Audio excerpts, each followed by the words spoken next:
Hello, and welcome to part 3 of the STMS onboarding tutorial. We will be covering the order lifecycle within the Shipper TMS. This will show you what to expect when a load is being completed. We will begin at the top and make our way to the bottom.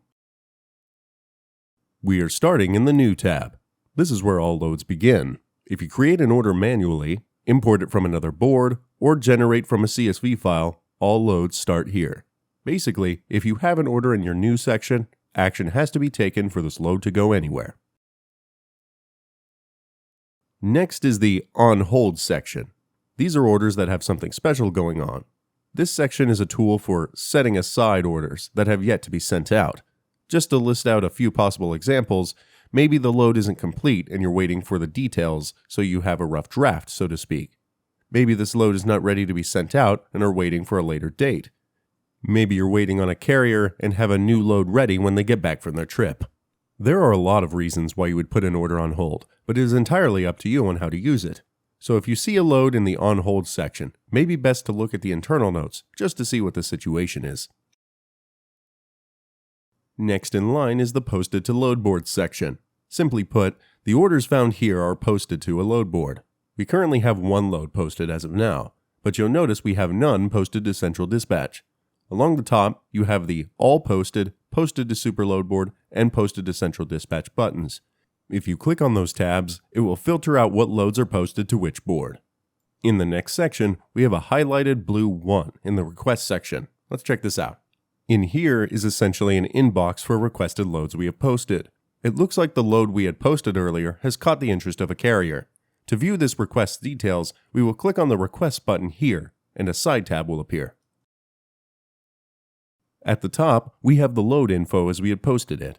Down below, under Active Requests, we can see what changes the carrier is asking for. We can see a plus 55 next to the new $750 price. This means that they have requested $55 additional dollars to our posted $695.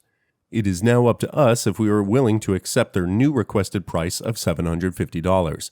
We can also see that the date stayed the same, so that's fine. We can also see that this carrier checks out in terms of reliability. We can see that they are a verified carrier, indicated with a green check mark. They have a 100% approval rating, and they have been approved, preferred, and a certificate holder with us. These are all indicators of a decent carrier. In this case, we do not think $750 is a good price. We can come back with a counteroffer down below and input $725, for example. We are actually going to decline this offer.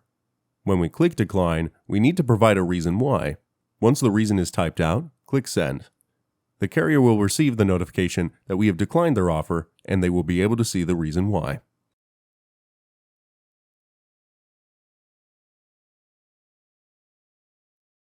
Next on the list is the Pending section. These loads are currently sitting in the carrier's inbox. When you see an order in this section, this means that you have sent the offer to the carrier, and they have yet to accept it. If they accept the offer, it will move down to Accepted, but if they decline it, it will go down to the Decline section. Much how we can decline a carrier's offer, they can do the same for us. These orders would only appear here if they were direct load offers or counteroffers. When a load appears in the Decline section, you can hover over the I next to the Decline tag, and the reason will be provided. But if the carrier were to accept the order, we would just go down one tab. These orders have been accepted by the carrier, but have not been picked up yet. Think of this as the section to let you know that the carrier has eyes on the order details. The order has been successfully dispatched. If you click on the load ID for this order, we can see the pickup date ETA, provided the driver has input this for us. The comment symbol next to it has the notes for why the driver is going to be late. It looks like there will be a 1-day delay due to traffic and weather. Once the driver has picked it up, it will move to our Picked Up section as well. Clicking on the load ID, there is now a delivery date ETA. It gives us an estimated time away from location, which appears to be 48 minutes. We can also click on the city and state hyperlink, which will take us to Google Maps, showing us where the driver is and how much of the route is left.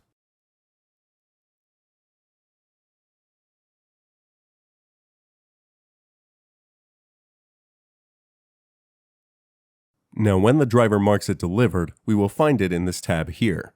We can click on the load ID to see the official pickup and delivery dates. We will also be prompted to rate the carrier on this experience. Clicking the three dots option button at the top allows us to view any related documents to this order. We can download the BOL, view the online BOL inspection, view the dispatch sheet, and view the carrier and customer invoice. The difference here is that the carrier invoice will be what the carrier had sent us. The customer invoice will be what we, as the shipper, send to our customer. We can also download the delivery receipt, mark as carrier invoiced, more on that later, mark as paid, send the customer an invoice, duplicate the order, flag it, cancel the offer, archive and delete it. We're going to view the online BOL for now. Here we can see the inspection on the vehicles themselves. There was just one in this particular order, and it looks like the carrier got pictures for both pickup and delivery. We can also download all photos taken by clicking this button down at the bottom. Back at the very top, we can share this inspection link with anyone by clicking the copy link at the top.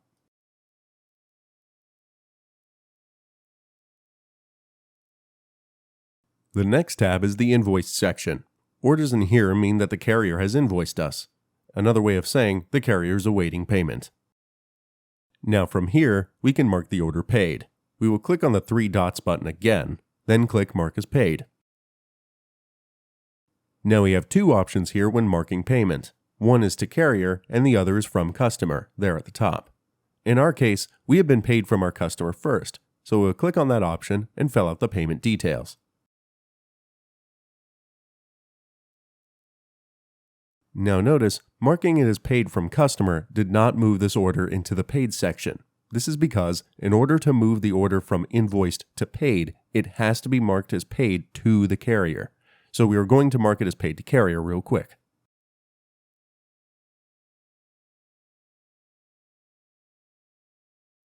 Now we will go into our paid section, and the load can be found here.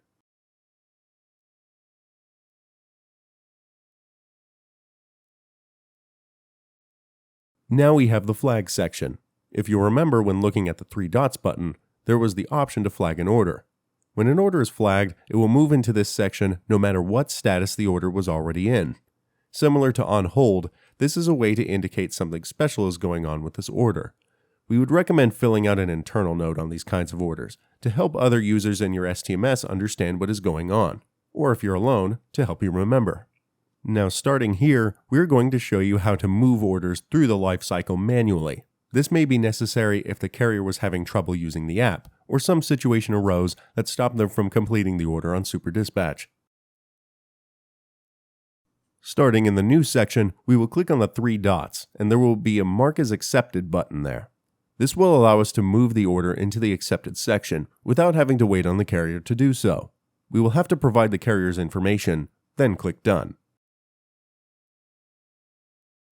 If we go into the Accepted section, the order will now appear here. Also notice that next to the Accepted tag, there's a Manual tag. This is used to indicate the carrier had not put this order into the status themselves. A user of the STMS put the order in this status instead. Just like marking it accepted, we can mark it as picked up here too. We will have to set the adjusted pickup date first. Then it will appear in the picked up section. The process for marking it delivered manually is the exact same. Worth noting that you can do this to any order at any point. So if the carrier marked it picked up, but couldn't mark it delivered for some reason, you can push it through yourself. It also works the other way around. If you mark an order picked up for them, then the carrier marks it delivered, the STMS will be notified and will mark it delivered for you. No manual change necessary. Now let's say a carrier informs us that they can no longer deliver this load and is requesting to cancel it. We can do so by clicking the three dots option button, then click Cancel Offer. With that, the order is no longer theirs. At this point, we can send the load offer to another carrier or post it to the load board again. In our case, we want to start it back into New. Back into the three dots again, let's click Cancel Order. Now it will appear in our Cancel tab at the bottom.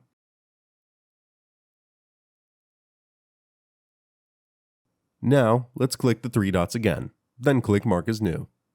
This is not necessary if we just want to send the order out again, but sometimes it's helpful to start the order back at the beginning of the life cycle. It helps us stay organized and follow the flow, top to bottom.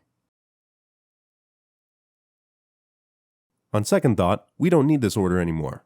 Let's say our customer canceled this one. If you click the three dots, we have two options here that can help us. The first will be the Archive the Order. This is a way to shelf the order and set it aside. It's not the same as deleting it, as it will still appear in your searches and reports. If we don't need that, then we can simply click the delete option down at the bottom. The deleted tab is found under the More section under Deleted. We can pull this up in case we accidentally deleted the load and want to restore it, as indicated by the Restore button on the right. And this concludes part 3 of the Super Dispatch STMS onboarding tutorial. If you have any more questions, you can always watch more tutorial videos. Of course, you can always contact the support team with the speech bubble down in the bottom right corner. We are more than willing to help. Don't forget that you can scroll down and view any other articles we have too. There's a lot of information in our help center, so please feel free to take a look. Let us help improve your Super Dispatch experience by arming you with the knowledge needed to move cars faster.